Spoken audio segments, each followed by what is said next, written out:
Do you want to wake up feeling like you're stepping into who you're meant to be, into the best possible version of you? What if I told you that the key to your best life, health, and happiness are all around you? You just have to find what works for you. I'm Hopeful Jaja, and I believe that there isn't just one way to live a healthy and meaningful life, and that all you need is a little inspiration to make changes that last from the inside out.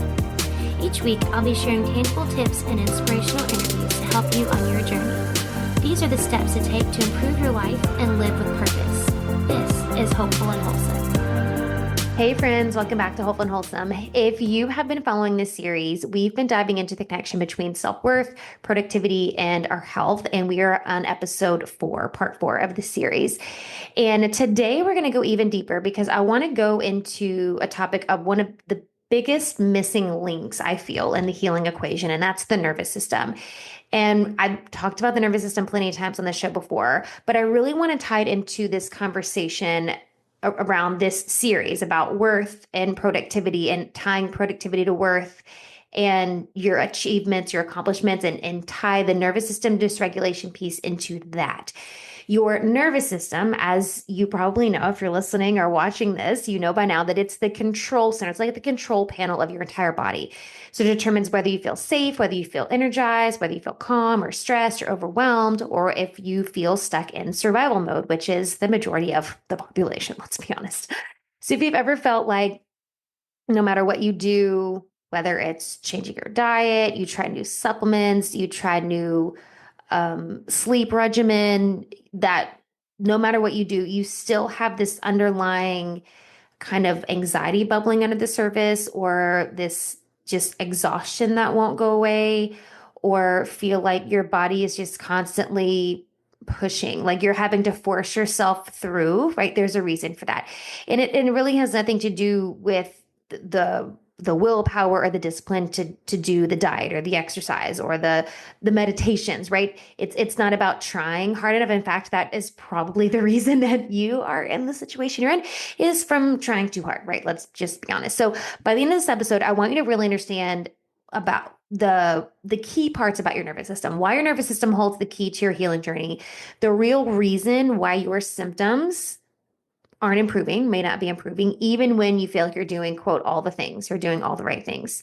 And then I want to provide you with, like I have in the past few episodes, a little practice, a little nervous system reset practice that you can do today, like right now, while you're listening to this, or you can do it later, to get you out of fight or flight mode. And it's simple, somatic work is really all it is. And before I jump into the episode, I want to give you a little something. And I'm going to mention this one more time in this episode. I'll mention again episode 5. But you are going to want to be listening for the magic word, because you're going to need this magic word to get an extra special bonus that I'm going to talk about at the end of this episode. And I'll talk about it in our last episode, part 5. But the magic word, I want you to turn your listening ears on and perk your ears up. The magic word is expand. And I will mention that one more time at the end. The magic word is expand. That being said, let's go ahead and jump into the episode. So I want to first start talking about the role of your nervous system in your health. So your nervous system has 2 primary states, right? And this might be a review for you, and you might already know this, but it's never a bad idea to learn something again, to hear something again. So there's the sympathetic, and then there's the parasympathetic. The sympathetic is your fight, flight, or freeze mode, right? This is the stress response where your body prioritizes survival over healing. That's what it does. Fight, flight, or freeze.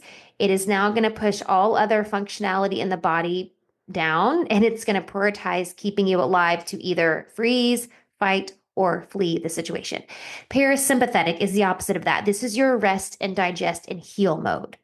The healing happens when you are in the parasympathetic state.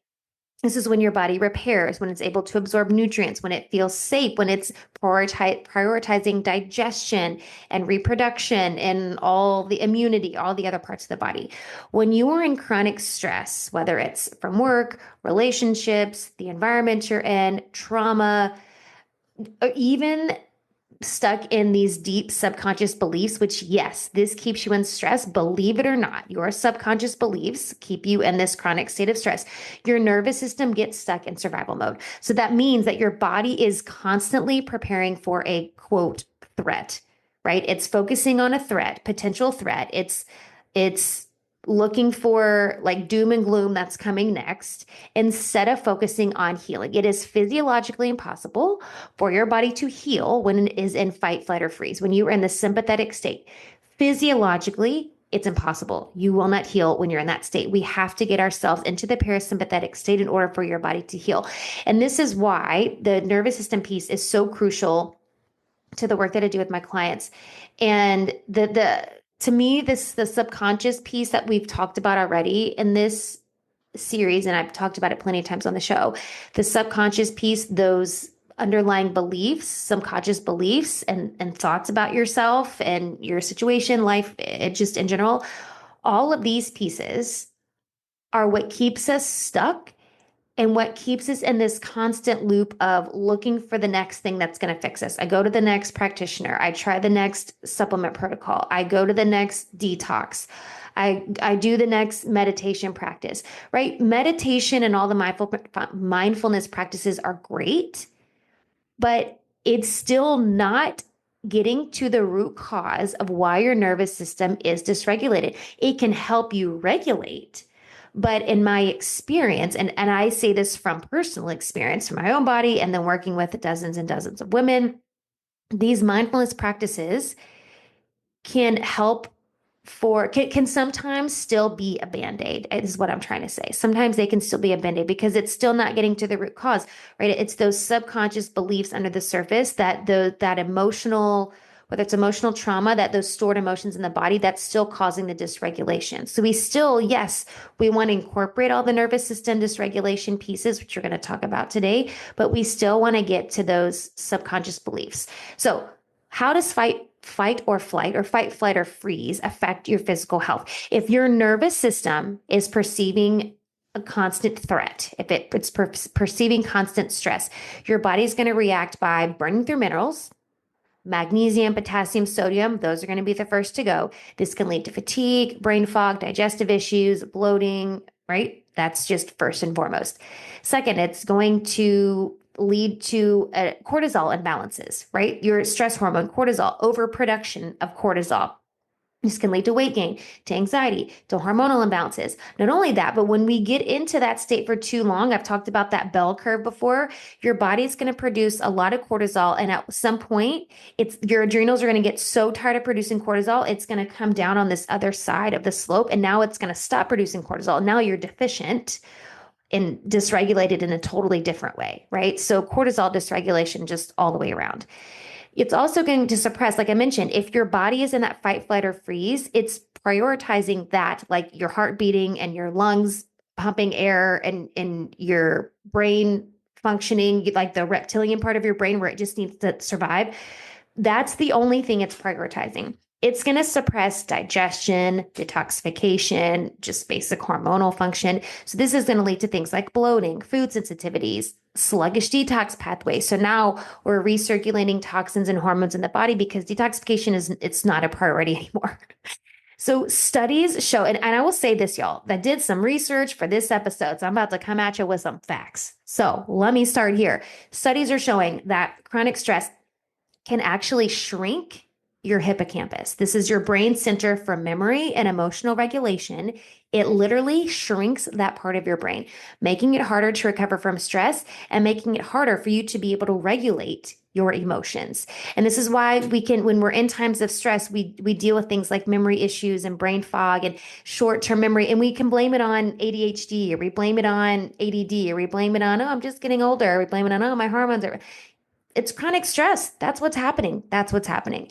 Nervous system dysregulation has also been linked to gut disorders, of course, like IBS. I can tell you, raising my hand here, IBS, leaky gut, and really directly impacts that gut brain axis. So much is affected when your gut brain axis is affected, right? It's that vagus nerve. The vagus nerve connects it is basically your gut brain axis, brain, gut brain, however you want to say it, axis. And when we're dysregulated, our vagus nerve, right? There's a lot that's happening when our vagus nerve is out of whack, right? So another study found that women with high cortisol levels were significantly more likely to experience hormonal imbalances, fatigue, menstrual irregularities. right? So cortisol is affecting all of that. And the other thing about your adrenals, I'm going to talk about your adrenals multiple times in this episode. And I know I've talked about them all the time, but I have a theory. And my theory is that there are so many women out there who struggle with perimenopause and menopause and postmenopause because we go into this stage of hormonal life existence with our adrenals a total wreck. Because here's the thing, reminder, if you didn't know this, I'm about to teach you something. If you already know it, you're getting a reminder. Your cortisol, your adrenals are responsible for progesterone, right? Part of your progesterone production. As you go into perimenopause and menopause, your ovaries stop producing estrogen. Your adrenals have to take up the slack. That means now we're relying on our adrenals to A, get us through our normal stress response with cortisol and adrenaline. That's a normal stress response.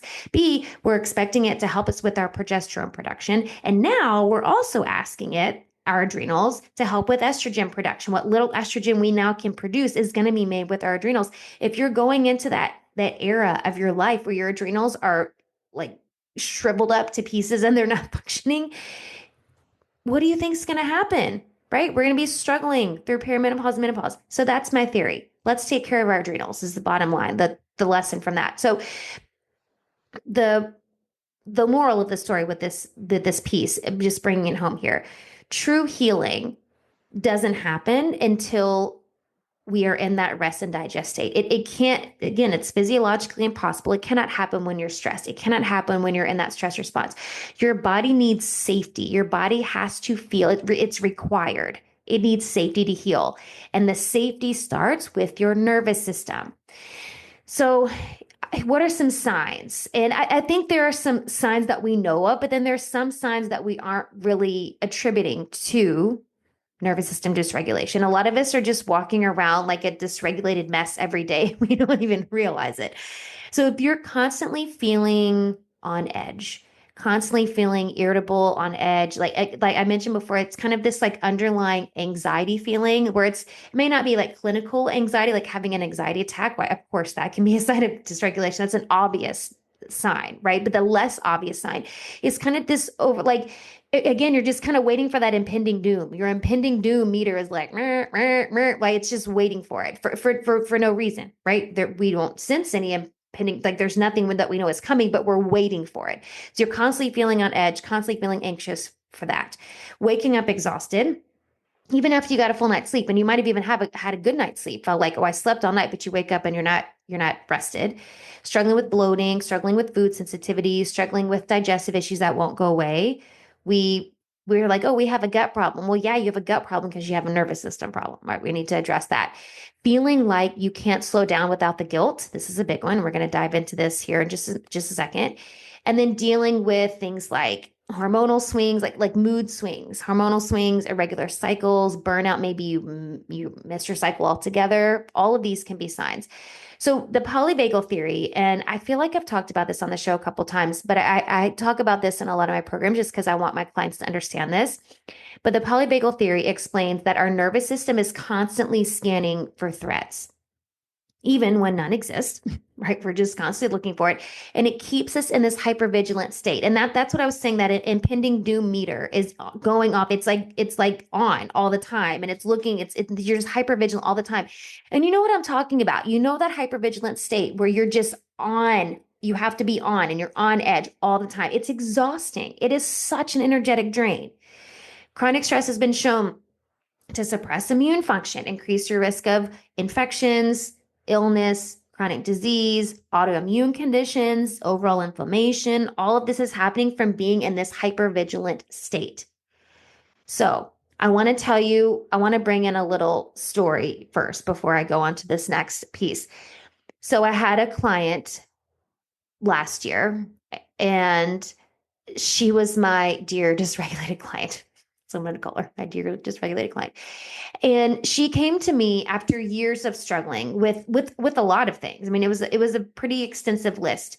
And her energy was the biggest thing. I mean, she could barely get out of bed. She didn't have the energy to read a book. That was one of the things. She's like, I just want to be able to sit down and read a book and not be too exhausted to focus on reading the book. She had had to quit her job. because she didn't have the energy to do anything. Just severe chronic fatigue, and she couldn't digest like anything. Like she really was down to like count on one hand the number of foods that she could eat without reacting to something. And she had tried things. She'd been to doctors, she was going to see a therapist, she had tried things. She'd tried holistic things and supplements and she'd tried so many things. And nothing had worked for her. And we ran the labs, of course, and of course it was the typical things. Mineral imbalances out the wazoo, digestive issues for sure, hormonal thing. I mean, it was all the typical things. And so the first thing that we had to do was, okay, we need to get you out of this survival mode. Like the stress response was so intense in her body that she couldn't get out of it.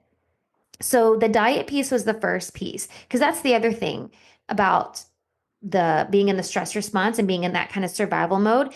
If we're eating specific things that are kind of perpetuating that stress response, it's going to keep you in that survival mode. So, an anti inflammatory diet is always my go to. So, we're taking out anything that could be potentially inflammatory in the moment, right? And it's not forever, it's for right now. So, we can slow down the stress response and take out any potential variable that could be causing, perpetuating the stress response in the body. So, first, we're looking at anti-inflammatory diet. She basically couldn't digest. I think there was like one protein she could eat, and all the protein just she couldn't digest it. So we had to really work with that. Let's get creative with how we can get specific plant-based proteins, but then specific ones that aren't going to exacerbate bloating that she's already feeling. It was very complex. The biggest thing that happened was when we really started to hone in on of course, I'm going to say her human design, understanding her human design, and understanding why her nervous system was in such a tangle. So the nervous system dysregulation piece and the human design piece go hand in hand, because when you understand your energetic blueprint, you have a better idea of how you can regulate yourself in the most efficient way, because everyone is different. Everybody's energy is different. And it also kind of depends on kind of where you are in the dysregulated scale. Like in the polyvagal theory, it teaches you about a ladder. And it's, where on the ladder are you, and where on the ladder do you need to move? Are you hyper fight or flight state? Are you in freeze where you're dysfunctional freeze where you can't do it? And that's kind of where she was. She was in this free state where she couldn't do anything, right? She couldn't work. She couldn't read a book. She couldn't walk her dog around the neighborhood. So how do you get yourself out of this freeze? So, and this is where we were working from. So, understanding your human design is going to be a crucial piece to this, because like I said, everyone's energy is unique. Everyone's energy is different. So, understanding how your energy is flowing through the body, understanding your energy centers, your defined versus undefined energy centers, to know where the patterns of this freeze could be happening, right? Is it the root center, right? There was a lot of root center stuff that we worked through. There was a lot of throat center stuff that we worked with. So there was a lot of energy here that needed to be moved, that we needed to work through. So that was the biggest thing. And so by understanding these pieces, really working through a lot of this, there was a lot of somatic work that we did, some subconscious work. There was like journaling prompts and meditations and all the things, but it was all to help rewire this. And in the goal of all of this was to bring safety back to the body. And that's what I kept telling her. All of these things, it's going to be a little bit of time. And it was a slow trot at first. And I know she probably felt really discouraged by the lack of progress at the beginning. But it was kind of one of those things where you never know when it's going to start to compound. And then all of a sudden it's like, bam, everything clicks. And that's really what happened with her. And all of a sudden it was it was just like a light went off in her body, or went on, I guess, in her body. And all of a sudden she was eating things she couldn't eat before. And she had this energy. I can walk my dog around the whole neighborhood. I can have energy to read a book. She ended up going back to school and becoming a massage therapist and going, like, there was so many things that happened. Now she has her own business. Like, I mean, it was just this compound effect. And after this, from I felt like, I know it wasn't for her and it probably didn't feel like this for her, but I felt like it was from one day to the next. It was just from consistently sticking with the practices we were doing, consistently sticking with the process. And that's what happened. So the moral of this story, your nervous system really does hold the key to your healing. And so we have to get the body out of that survival mode, out of that fight or flight or freeze, and get it into safety, because there's no supplement, there's no amount of supplements or dietary changes that are going to take you out of survival mode. It can help. I'm not saying it can't help. It can help, but it's not going to fix it. It will not fix it. So I want to shift gears a little bit here. And I know so far we've talked about how nervous system dysregulation keeps you stuck in survival mode and how this can show up as chronic exhaustion, anxiety, physical symptoms on the body. But I want to talk about why so many women are operating in this survival state to begin with. Like, why is it affecting women so much? Because the truth is, and that's why I wanted to bring this topic in this series, most of the time, it all comes back to worthiness, productivity, and how we've been conditioned to measure our value. And there's science behind this. I told you, I got receipts. I got receipts, y'all. I'm coming with some science for y'all here because I think this is something that we're not talking about. I don't know anybody that's talking about this, about how this measuring our worth based on our productivity, right? How this is contributing to our nervous system dysregulation. So we all know that feeling like we have to prove ourselves. We've all been there. Maybe you're stuck in there right now. And that the more we accomplish, the more valuable we are. But what we often don't realize is how deeply this belief is wired in our nervous system and even our brain structure, the structure of our brain. The research tells us how worthiness and productivity actually affects our bodies. And I'm gonna share some with you now. I have some to share with you. So first, the impact on the structure of your brain. I mentioned that a second ago, the actual structure of your brain. Research shows that people with low self-esteem actually have less gray matter in key areas of the brain that regulate stress and emotions. I thought that's a mind-blowing statistic, in my opinion. Studies also show that the anterior cingulate cortex, I hope I'm saying that right, which is an area of the brain responsible for emotional regulation and self-perception. These are the important things for our personal growth, is significantly smaller in people who struggle with self-worth. This means that their brain literally has a harder time regulating stress and emotional responses, all because they struggle with self-worth. I want you to think about this for a second because I think we all have somebody in our life, and it might be you, and it also could be something that you're not consciously aware of, but I want you to think of somebody in your life. I can just think of somebody right off the bat, maybe more than one person, that this is them. You're wondering, like, God, can you, how, like, they're always on edge. They're always like so high strung. They're emotional about everything and like not in a good way. You know what I mean? They're emotionally driven. They thrive on the emotions. They thrive on the drama. They thrive on like the highs and the lows. And then if you think about them as a person, if you know them as a person, what is their perception of self-worth? Think about it for a second. And think about you if you've ever been there and having that you're in a period where again you had a hard time regulating your stress. And it doesn't necessarily mean you have to be in this chronically. It could just be a period of your life, right? Where you were dealing with self-worth issues, emotional responses. It's to me, it's blatant. Like it's very obvious this is evident in how women are, right? And the fact that it affects the gray matter in the brain and that part of the brain for emotional regulation and self-perception is wild. I have more data for you. I have more studies for you. Okay, I want to talk about chronic stress and neural circuitry. Okay. So research also shows that when we're constantly trying to prove our worth, pushing through exhaustion, forcing productivity, never feeling like we've done, quote, enough, our brain's neural circuits actually shift. So the amygdala, this is the part of your brain that's the fight or flight response. Your amygdala, it's like that reptilian part of your brain, right? This becomes overactive while the prefrontal cortex, this is where we make rational, grounded decisions, becomes underactive. So you're literally turning on the part of your brain when we're constantly trying to prove our worth. You're turning on the part of your brain that's responsible for that fight or flight response, and you're turning off the part of your brain where rational, grounded decisions are made. Right? It's now underactive. So if you've ever felt like you're stuck in a loop of overworking, anxiety, unable to slow down, even when you know you want to, and your body's probably telling you that you need to, this is why. Your brain has literally been rewired to be in survival mode. It's been completely rewired. Okay. I think I have one more. Autonomic nervous system imbalance. Okay, so we're not just talking about your brain here. This pattern that we're talking about shows up in your entire nervous system.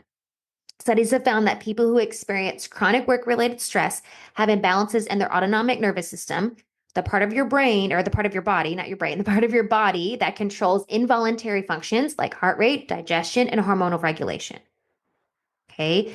So long-term stress from constantly trying to prove your worth is directly linked to higher cortisol levels, increased inflammation, even heart issues, cardiovascular issues. So when I say that healing your nervous system isn't just about reducing stress, it's about rewiring your entire system. This is what I mean, which is why I say you can do all the meditations till the cows come home, but if you haven't rewired it, it's going to come back. And yes, I'm not saying it can't help. It totally can help. But it is not about, it's not a mindfulness issue. It's a rewiring issue that has to happen. It's a rewiring that has to happen. So it's more than just learning to slow down or practice self-care. And that's the advice out there sometimes is so patronizing. I don't know if that's the word I want to use. And also, I also feel like it's sometimes just oversimplifies what's actually going on. Because, and that's, I know there's doctors out there who have given some of my clients that where they're like, oh, just slow down. Like, oh, you're stressed. Well, don't be. Like, what kind of advice is that? It's terrible advice. Okay, if it was that easy, we'd all be winning at life. So it's not just about learning to slow down or practicing self-care. That's Yes, those are important. We want to slow down. We want to practice self-care, but we have to recognize where the conditioning is happening, that our culture has literally conditioned us to tie our productivity to our worth. And this is what's running the program. This is what's running the subconscious mind in the background. And as long as your nervous system is operating on that program, it's also going to be operating in survival mode. This is at a subconscious level. It does not feel safe to rest. It doesn't feel safe it's a rewiring that has to happen. And it's why so many women feel guilty when they slow down. Why you might feel restless and anxious if you're not working or doing, quote, doing something, right? Even with you take breaks, you don't feel rested or you're thinking about what you have to do next. Okay. So it's just as no, I don't want to say that. I'm going to say just as easy. I want to say this. Just like these patterns can be done and be learned and be conditioned, they can be unlearned. I'm not saying it's going to be easy because it's not. Typically, it can be, but this is going to take some time to rewire. And it's just like I tell my clients when, it's 2 months into their protocol and they feel like literally nothing has happened in the body. And I have to remind them, how old are you? How old are you? Right? 40, 50, 60, however old they are. Okay, how long has it taken your body to get in the position that you're in right now? I mean, at least a good 15, 20 years at least, right? You expect it to just be fixed in 3 months? No, we don't. We have to be realistic about it. So it's the same with the rewiring.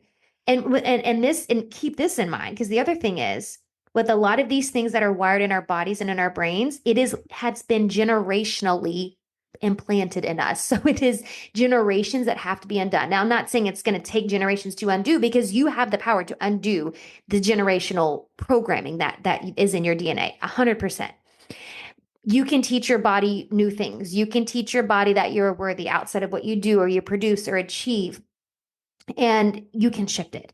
So we've talked about so far how what's happening in the body. And I want to talk about shifting it and kind of this reset. So I want to offer you a little practice as we wrap up here, just a little reset that you can do. And this is to signal safety. So this is your safety signal exercise. And I have one other little option that I want to offer you. So I'm going to guide you through this little practice for you to start using, and you can use it today to begin to shift into this feeling of safety in the body and to shift in that state of safety and healing in the body. So as I always say, if you're listening to this, if you're driving or walking, then you can do this later by finding a comfortable place to sit and then taking a deep breath in through your nose for 4 counts. Hold for 4 counts and then exhale slowly through your mouth for 6 counts. So making that out breath a little bit longer than the in breath. And as you exhale, you're placing one hand on your belly, the other hand on your heart, and you're saying your mantra here: I am safe. I am supported. My body knows how to heal, right? And continue this. So you're breathing in for 4, holding for 4, exhaling through your mouth for 6. I am safe. I am supported. My body knows how to heal. Now, see if you can do this 3 full times, allowing your body to fully relax. The breathing itself. Now, again, as I mentioned in, it was either the part 2 or part 3 of this. You can do all of these somatic exercises and these breathwork exercises and just be like, oh, I did it. It didn't work. Or you can be really intentional about it, right? And you can really be purposeful about it. The deep breathing in and of itself activates your vagus nerve to shift you out or shift you into that parasympathetic state. So the deep breathing itself, there's science behind this, right? And there are tons of studies about breath work and different modalities and different patterns of breath work. But studies are showing that breath work improves heart rate variability, which is a key marker of nervous system resilience. Heart rate variability, and there's ways you can measure that too. And if you have like an Apple Watch or an Oura Ring, a lot of times it measures that, but this is a key marker of resilience in your nervous system, and breath work helps that. So just the breath work part alone can get you into that parasympathetic state. But when we add this mindfulness component and we add this, like this mantra that I just gave you, I am safe, I'm supported, my body knows how to heal, and we add those things to it, this puts the breath work on kind of this other energetic level, because now we're listening to the words, we're visualizing the words. Your energy goes where your thoughts and energy go together, right? Your thoughts and your energy go together. So if we're filling our minds in this mindfulness state with these positive thoughts, that's where your energy is going to go. The other practice I want to offer to you, and I have this in a couple of my programs. You might have done this with me if you did. I did a challenge. It was a few years ago, but it was this kind of mindfulness challenge. And one of the practices is called coming home. And you go into breath, but you're giving yourself a hug, or you're putting your hands across your chest, or you're putting your hands on your heart. You're putting them on your body to feel at home in your body, and then going into the breath. And you can rock with it, you can move with it, but it is just about feeling that safety, coming home. And I love that. I love the name of that. Like I love calling it the coming home practice, because that's the goal. That's what I want you to feel. And that's what you should feel in doing this, is having your hands on your body, whether it's your heart, or you're giving yourself a hug, wrapped around your chest or whatever, feeling at home in your body, and cultivating that safety. And that's what it's all about. It's cultivating that safety in the body. And that's what allows us to get into that state to heal. And it allows us also to get into that state to rewire what is there, right? Because that's the other piece, right? And this is a conversation, a deeper conversation for another day, and maybe for something an offer that's coming down the road with me. But that deep rewiring, that subconscious work, that's the other thing that has to happen in order for you to really get untangled from this productivity. My worth equals my productivity or my output, right? There's a rewiring that has to happen. But before we do the rewiring, we have to do the nervous system work. And that's really the benefit of hypnosis. When I do hypnosis with clients, or you've ever done a group hypnosis session with me, getting into that hypnotic state, that's the safety. That's you getting into that state of safety, so that when I'm offering these subconscious suggestions, it can go into your subconscious, because your body feels safe to take that in. And that's how hypnosis works. So, key takeaway for you. So we wrap up. Your nervous system is constantly scanning for threats in the body, and we have to get it in a state of safety in order for you to heal. And now, y'all, this episode was a deep one. I get it. And I'd love to know how it landed for you. And I have a couple things to offer. So let's do this. First, if this episode resonated with you, I want you to DM me the word. I want you to DM me on Instagram, actually, before I say that. And I want to hear from you. What part hit home the most? Are there any patterns that you recognize in yourself that you're ready to shift? And for those who are listening closely, take notes. I have a special bonus waiting for you. So first, if you heard the magic word at the beginning, I'm going to say it again. I want you to listen for the magic word and DM me the magic word to let me know that you found it. The magic word, remember, is expand. Now, when you drop me the magic word and you decide to book your energy reboot sessions, you're going to get a bonus of the energy expansion toolkit, just for listening to this podcast and for paying attention and doing the work. So when you book your energy reboot session, You're going to unlock the energy expansion toolkit. It's going to include a guided nervous system recalibration audio to help you shift into ease and flow out of fight or flight. You're going to get a personalized energy mapping assessment to see where burnout is showing up in your body. And I'll give you some tools to use, some tips based on some areas of your human design. And then you're going to get 7 days of private telegram support with me after your session where we'll integrate everything deeper. So basically you're getting all of this private work with me for free just because you listen to this podcast. So if you drop the word expand and you decide to jump in the energy reboot session, I have 2 options for that. You can check your email or just send me a message. You can just text me reset on, or not text me, DM me or email me reset, and I can give you the options. But you're going to need to know that magic word to get this little free bonus, which I'm really excited about. And I think it's fun. No, something else I want to mention. I'm creating something special for the women who are ready to take this work even deeper after I finish the series outside of those energy reset reboot sessions. So if you DM me your biggest takeaway from this episode, or any of the episodes, your biggest takeaway so far, I'm going to send you a sneak peek of what's coming and a surprise bonus when I launch. So there's 2 opportunities for you to get bonuses that I'm really excited about. This is so fun. So first, again, the magic word is expand. And when you use the magic word, you'll get that energy expansion toolkit with your energy reset sessions or sessions, whichever you choose. You'll get that bonus. And then if you DM me your biggest takeaway so far from this episode or any of them, you're going to get a surprise bonus when I launch what's coming next after this. So I cannot wait to hear from you, and I cannot wait for you to step into whatever is lying on the other side of this for you. And I'll see you in the next and last episode. Thanks for listening to Hopeful and Wholesome, y'all. If you found value in this week's episode, please subscribe on iTunes or wherever you listen to your podcast and leave a review to let me know what you thought. I'd love to know what you find useful in these episodes so I can know how to provide the most value I can to my listeners. And if you have topics you'd like to know more about, I'd love to hear those as well. So shoot me a message on Instagram, Facebook, or LinkedIn. It's @TheHopePedraza, or you can visit my website, hopefulandwholesome.com. Thanks, y'all.